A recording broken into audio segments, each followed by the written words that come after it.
Hello everyone, welcome back to my YouTube channel. So today we are going to discuss TCS NQT coding question which was asked on 10th April.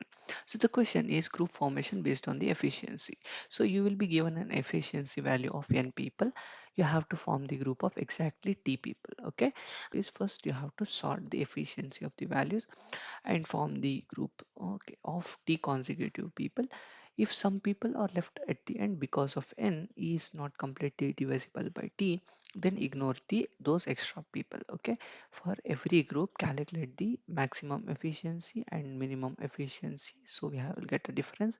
Finally print the maximum difference among all the groups. Okay, so let's understand this thing with the example. Okay, so the n value, that is okay, n efficiencies will be given, that is 6, and you have to form the group of t people. Okay, if you form a group, you should be include in each group two people. Okay, only two people can be form a group. Okay, for this test case. Okay, so the efficiencies given are 1 3 4 10 12 9. So after sorting we will get 1 3 4 9 10 12. Okay, these are the efficiency after sorting. So what we have to do is we have to form a group. Okay, this 1 3 is one group, 4 9 is one group, 10 and 12 is one group. So after finding the maximum difference and minimum difference, see here we have only two elements. Okay, so the first element will be the minimum difference, the second element will be the maximum difference, right? So here no need of finding any minimum maximum. See, however we will be sorting, right? So the first element will be like a minimum difference and the last element will be the maximum difference, right? So we have to do the difference and we'll get the difference as a 2. Okay, and the next for next group 9 and 4 and 9, 9 minus 4 is 5, and the next group is 10 12, 12 minus 10 is 2. So which is the maximum among this, the 5 is the maximum, so we have to return the 5. See, is it? Yeah, output as 5. Okay, we got an output as 5. Okay, so let's understand another test case with the extra people. Okay, the elements given are 7 and there are we have to form a group of 3 people. Okay, so after forming the group of 3 people. Okay, sorry, these are the array elements. Okay, after sorting the array elements, that is efficiencies, we'll get 1 2 5 7 8 9 and 12. Okay, so we have to form the group of 3 people. Okay, so first group will be 1 2 5, right? So 5, so in this we have to find the maximum and minimum element. Okay, maximum efficiency and minimum efficiency. So the maximum efficiency is 5, minimum efficiency is 1, and 5 minus 1 is 4. Okay, so we got the first element as 4, and the 7 8 10, this is the another group. So in this the maximum efficiency is 10, minimum is 7, so 10 minus 7 is 3, so 12 will be left over. So it will be removed or ignored. Okay, while traversing. Okay, in this we will get a maximum difference efficiency difference as 4, so we have to return a value as 4. Okay, so I hope you guys understood this coding, okay, logic. So pause the video and try with yourself. Okay, so let's move towards the coding part. Before moving to the coding part, please subscribe to our channel. So yeah, Gen Z Tech for latest hiring updates. Okay, let's move towards the coding part. Yep, now see the same thing. I have taken the array element and I have taken the t. So here I haven't taken the user input. I hope you guys know how to take the user input, right? So first you have to take a run, okay, n value and then array elements. Okay, run a for loop to accept the array elements and another value as t. Okay, from this scanner class. Okay, after doing the after taking the user input, we have to sort first. Okay, based on our thing, we have to sort array elements. Okay, so after sorting the array elements, what we have to do, we have created one of the variable, that is a maximum difference. At last we have to find the max difference itself, right?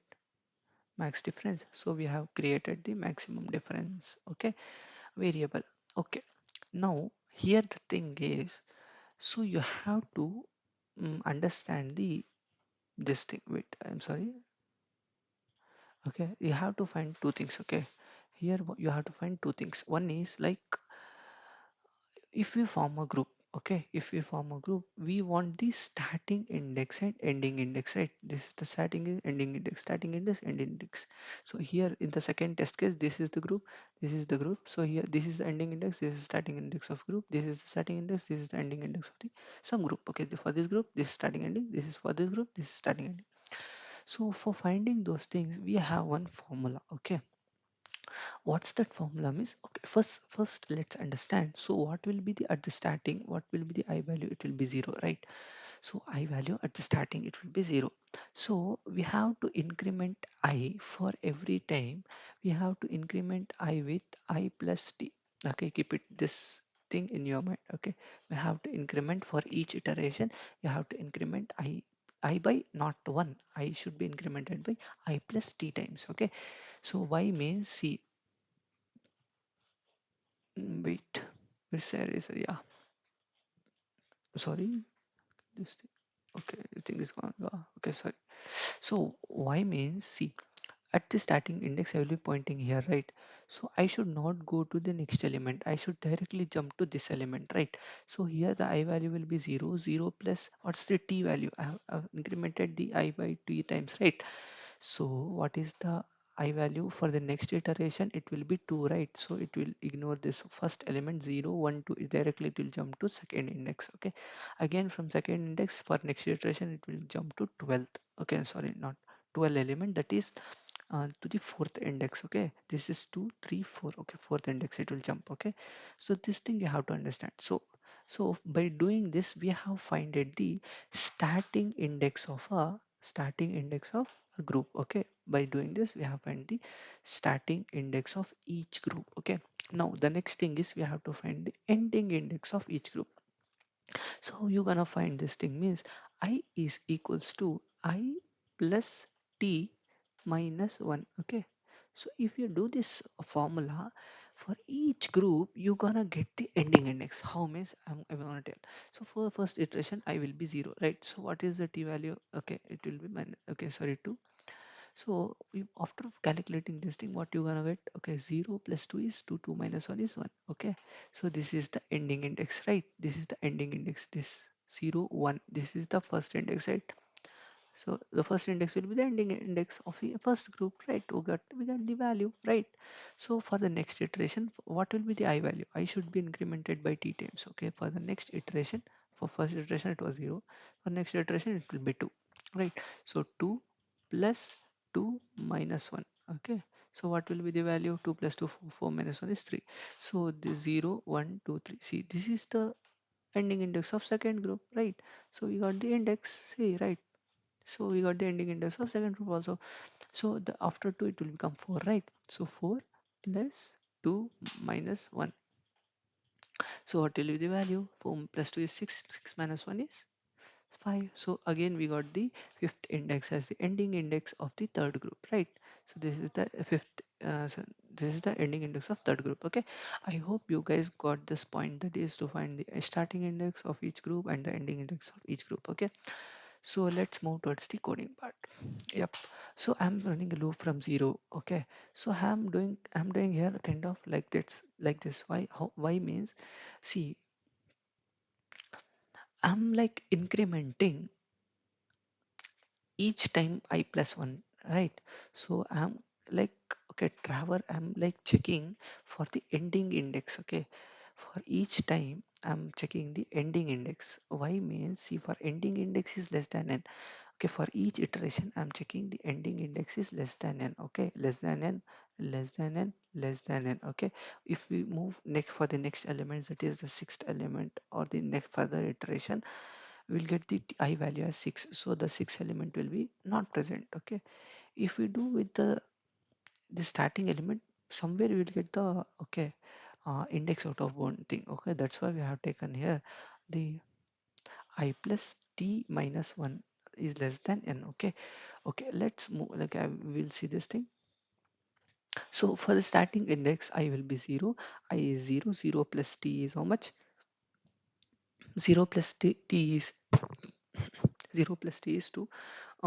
Sorry, 0 plus 2 minus 1 is like of the starting index, it will be 1, right?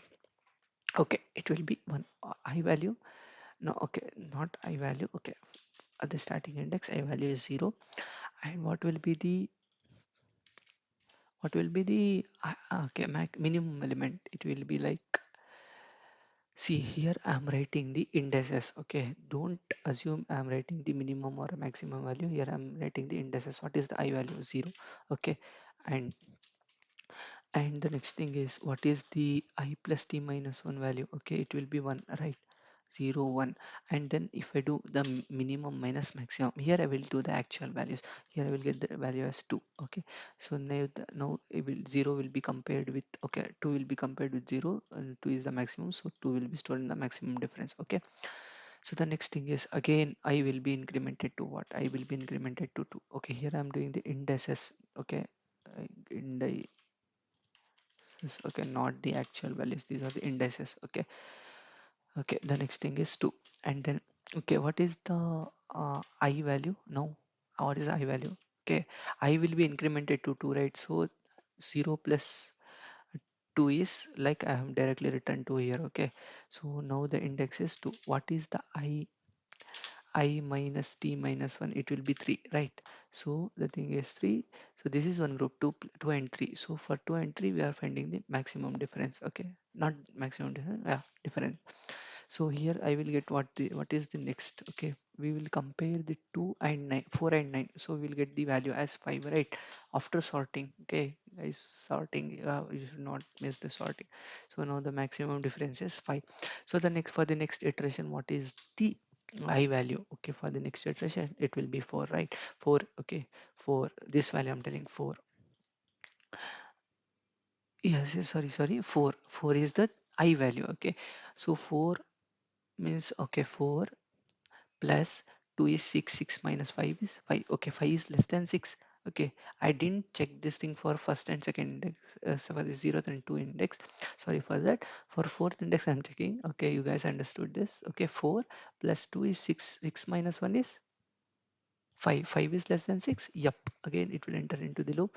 Again, what is the, okay, I value? See, here also I'm writing the indices, don't assume it as a values. Okay, so what is the thing here? It will be 4, I guess. Yeah, and the next thing is 5. Okay, so if you calculate this, it will be 5. Okay, and then what is the thing? We will get again as a 2. Okay, minimum and maximum, maximum minus minimum. And again 2 will be compared with 5. 5 is only maximum, so 5 will only be retained over there. Okay, so this is the thing. Okay, at the last iteration, what will be the I value? Okay, what will be the I value? It will be 6, right? Okay, 6 plus I will be increment by I plus 2, right? 2, see, 4 plus 2 is 6, right? Okay, and I is 6 plus 2 is 8. 8 minus 1 is 7. 7 is less than 6. No, the loop will get terminated over here, and then we can print the maximum difference over in the output. Okay, and we can, instead of this if loop, I can write this kind of thing also. Okay, so you uh, guys, I hope you guys know this thing. Okay, so at last you'll print the maximum difference. So let's run this program. Yeah, see, we got the output as 5, right? So we should get the value as 5 itself, right? So I hope you guys understood this coding question. Okay, so thanks for watching, and I will see you in the next video. Please share this video with your friends. Okay, thank you, bye bye.